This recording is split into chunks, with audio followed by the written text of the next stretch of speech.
Hey, I want to share with you a simple 5-step process for feeling more emotionally free in your life. And by that I mean feeling more of the emotions that you want to feel and fewer of the ones that you don't want to feel.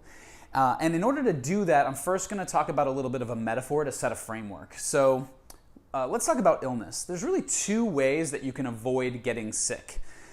You can make sure that you never run into any germs or pathogens that would make you sick, or you can strengthen your immune system such that when you do encounter those germs or pathogens, your immune system can fight them off and you can still feel healthy. Okay? Now, I'm not going to argue that there aren't benefits to sterilizing your environment, making sure that that you don't encounter pathogens, right? I am going to say that I think we overemphasize it in our culture, and also that there can be some downsides to doing that, because if you never encounter illness or pathogens, then you are likely unable to handle anything that you do. Ultimately, we can't sterilize our environment forever because, well, we don't want to live in a bubble. We don't want that sort of life. Most things that are fun or exciting or enjoyable in life have at least some element of risk. So if I am trying to remove all risk from my life, I'm probably also removing a lot of the positive experiences as well. And so what I am emphasizing is that we have a personal role, and our efforts can be much better spent if we focus on that personal role instead of on removing risks from the environment. We focus on handling the risks that do exist in our environment. So we have a say in our immune system, basically.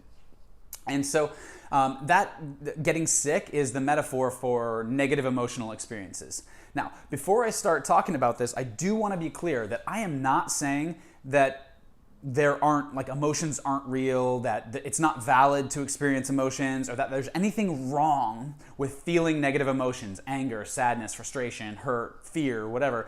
I'm not saying there's anything wrong with experiencing those. What I am saying is, if you want to experience fewer of those and experience more positive emotions, there are things that you can do, actual steps that you can take that would help you to do it. And that's what I want to share with this, is really that's what these 5 steps are all about. It's not about devalidating or invalidating, that's the word, invalidating your experience of your world or your emotions.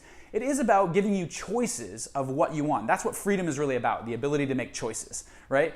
And so, without further ado, let's talk about the 5 steps. And I'm going to use a specific example. Let's say I'm going to talk about a loved one who leaves dishes in the sink. It's so frustrating. I'm frustrated. And so the 5 steps are, we first want to name the emotion that we're feeling. We then want to identify the thoughts that are creating that emotion. We're then going to choose a new emotion that we want to experience, right? And then we're going to kind of reframe, pick some thoughts that will help us move toward that direction. And then finally, we're going to practice those thoughts so that we can actually start to experience the new emotion.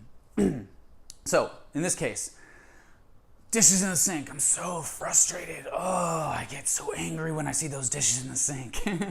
I just want to have a clean kitchen. I'm moving into the second phase, right? So the emotion is frustration. Just by naming it, just by noticing that I'm experiencing frustration, you can start to take some of the power away from the emotion, right? Because now you're separating yourself out and you're noticing that you're having an experience rather than just living in it and having it be your world. Okay, so first, name the emotion. Do your best to name the emotion. Number 2, now I want to identify what thoughts are creating that emotional experience. So in the case of the dishes, I am telling myself some story about those dishes. It's not the dishes themselves that are causing the frustration, okay? Because you could imagine a world where somebody was really, really happy about the dishes. I don't know why they would be. Maybe they have a pet mouse that wants to. But anyway, it's not the dishes themselves. It's the story that I'm telling about the dishes. So in this case, it's that, people shouldn't leave their dishes in the sink. Everyone should take care of the space. You should care about cleanliness in the kitchen. All these things are going into my experience of frustration, really. These are the thoughts that are underlying it. And so by identifying those thoughts, I can start to, again, take more power away from the actual frustration itself and give it where it belongs, which is to my story about the situation. 3, now I want to choose a new direction. So frustration is uncomfortable for me. It feels painful. It really has a negative impact on my relationship with my loved one. And so I want to stop experiencing that frustration. What do I want to experience? Well, in this case, I want to experience more peace. I'd like to feel love for my loved one, and I would like to feel, positive feelings and enjoyment when I'm around them, right? And so I want to feel more peace. That's the thing that I'm identifying to do. Now, the fourth step, I want to reframe the experience. So this is key, and I talk about reframing a lot. It's a really great way to help make changes in your mind because we can tell different stories. The reason it's called reframing is because when you have a picture, it's got a frame around it, that's a picture of a thing, but then you can add a frame around that picture, and now all of a sudden there's a new context, right? So, the artist would be saying something different if there were a frame around a picture frame, right? Now we're maybe making a commentary on art or something like that, rather than just the experience of the photo in the first place, right? So reframing it comes from that concept. It's by wrapping a broader context around something that we can change the meaning of the thing itself. And so in this case, what we're going to reframe is our experience of the dishes in the sink. So how can I tell a story that is true, it has to be true, that I believe is true, that feels closer to the peace that I want to experience in this situation? So, all right, so let's think about this for a second. There's dishes in the sink. That's true. I like the sink to be clean. That's true. Okay. All right. I'm starting to feel a little bit better. I like the sink to feel clean. There's dishes in the sink. Okay. Well, I can do the dishes. That feels better. I can do the dishes. I feel more powerful now because I have a say in it. Okay. I'm listening to a good audiobook right now. And dishes are a great way to do audiobook. I could just put the earbuds in and I can start to do dishes, and it's a great way to kind of tune into my audiobook but do something productive for my environment. Oh, it feels really good to get the dishes out of the sink. That's another positive experience, right? So all of these things, I'm now thinking, I'm identifying thoughts that can help me to feel more peace in my life, right? So that's the fourth step. Now the fifth step is practice. We're going to practice those thoughts. Okay, great. So step one, I can start practicing my thoughts by actually doing that thing. So I identified a strategy while I was coming up with my thoughts. I'm going to listen to an audiobook and I'm going to do the dishes. That's great. I'm also going to imagine how good it's going to feel when I clean all that space, and I'm going to start to tell myself that story because, look, it's just a matter of where I'm focusing my attention. I can focus on the story that was causing the frustration earlier, but that doesn't feel very good and it's not helping my relationship with my loved one, right? I can also focus my attention on the story of cleaning the kitchen, that it's going to feel so good when everything's light and easy. Now, I want to be clear. I am not letting the loved one off the hook for the dishes. We can have a conversation around that. We can talk about boundaries. There's other techniques and tools for strengthening that relationship and really sharing the responsibility.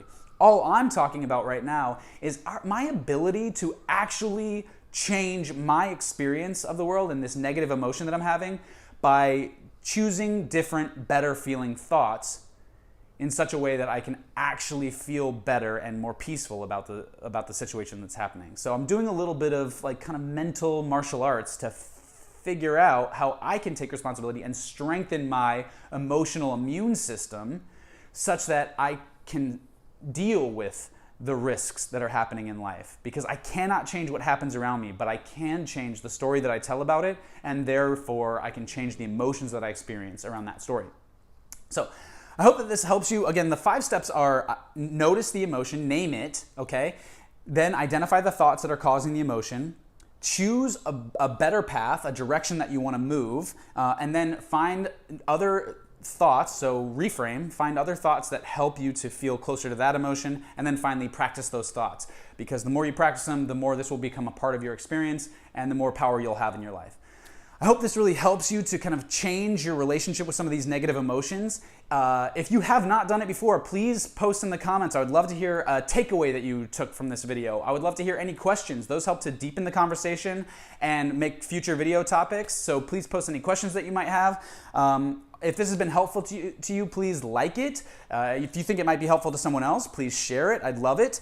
And then also, I have an offering for you. So if you would like help creating more lasting transformation in your life, I've written a book. It's called The 7 Radical Shifts to Unleash Your Personal Power. I can give you a free copy of that if you'll sign up for my email list below. I'd love to have you. It's really all about using your mind as an ally to help you achieve more success, happiness, and freedom in your life.